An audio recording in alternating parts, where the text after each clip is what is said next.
Buenos dias. Magandang umaga. Zhao Shanghao. Maupay na aga. Maayong buntag.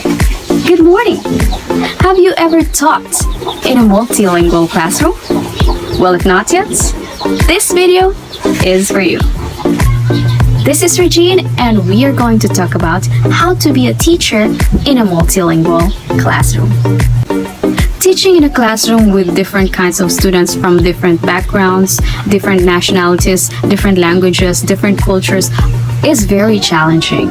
But let us not treat that as a hurdle. Instead, let us treat that as an opportunity that will benefit both us teachers and our students.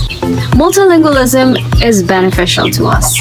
Speaking more than one language not only keeps our brains healthy as we age, but it also gives us more opportunities, especially our learners. When they graduate, they can land to a better job. It's like they can travel around the world and they wouldn't be afraid because they know how to interact with people.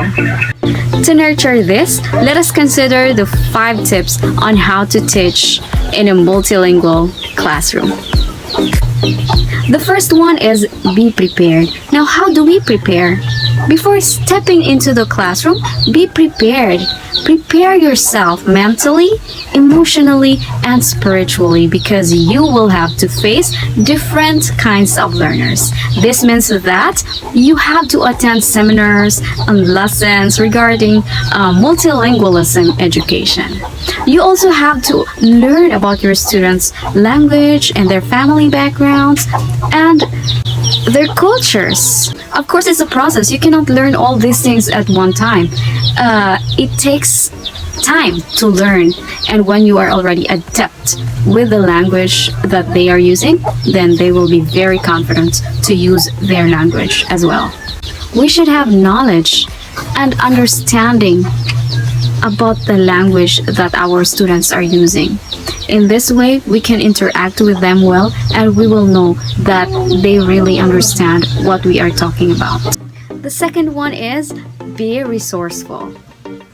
Educators always find ways to solve even the most difficult problem.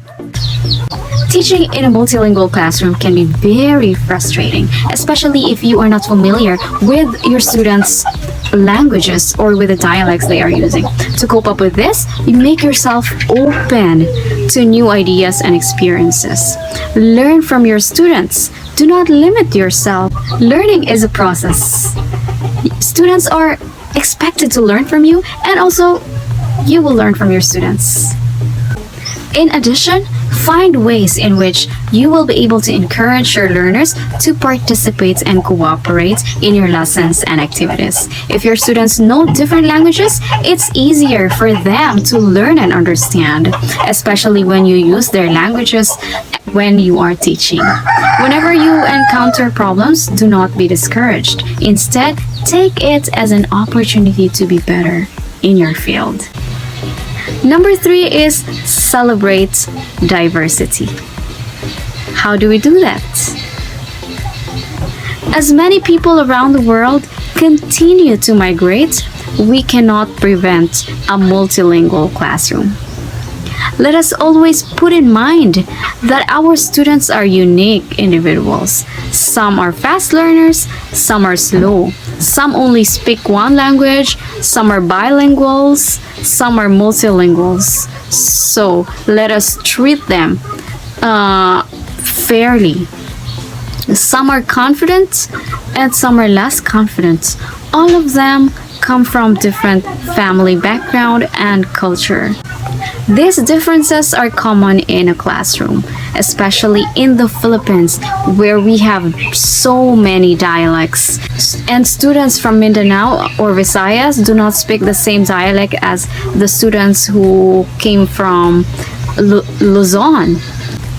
Philippine learners are exposed in different culture and traditions. Hence, their abilities and capabilities are honed based on how they are raised. Educators should consider it when teaching. Do not limit your students just because they speak different languages. Use their language when you speak or teach the lesson.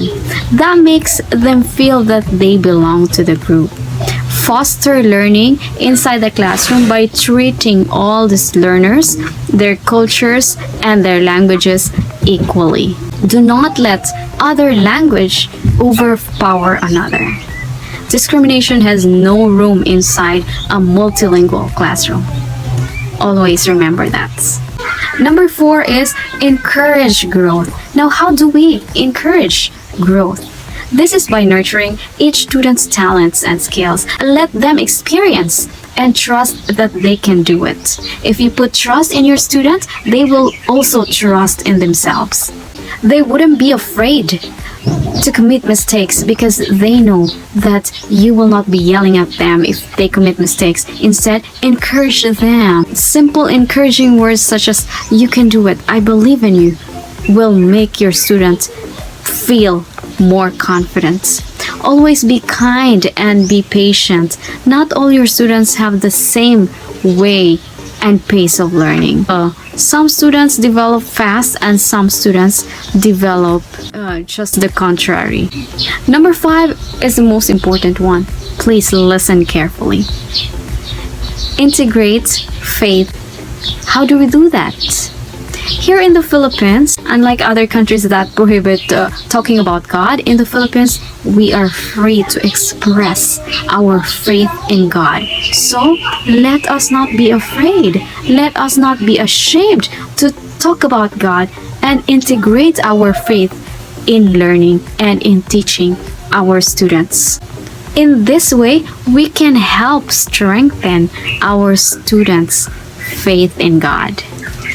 Let me end this video by sharing a quotation from Benny Lewis, and he says, "The difference between a stumbling block and a stepping stone is how high you raise your foot."